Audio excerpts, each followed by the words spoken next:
دوستانو د ګلچاخت او د شیخ چې کومه ویډیو وایرل شوې وه نو ګلچاخت د هغې په باره کې یو څو خبرې کړي دي.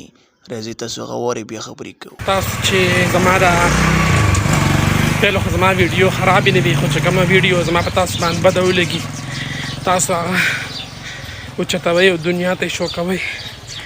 تاسو له پکار ده چې زما دا ښې ښې ویډیو هم دنیا ته وښیئ. ګلچاخت خفه کېږي نه، یو خبره کوم.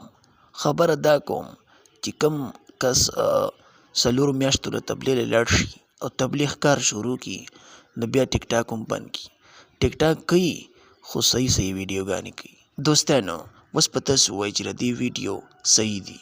منم چې صحیح دي خو کله ناکله پکې حرکت کوي. ګورئ अरे कहना क्या चाहते हो چې د ښکلي یار میسج راغلی نه وي، مسنجر واتساپ مې دواړه یتیمان وي.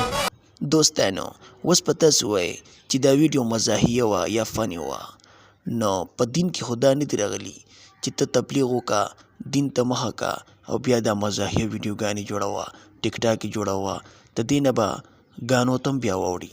رښتیا دې وویل. ګوره ګلچاخت ما ویه زما رورې د رور په نصیحت درته دا یو سوال کوم چې دا دین تبلیغ دې کو شروع کړی دی نو په دې کې کلک ودرېږه او د دې نه خوځه مه او پاتې شوه.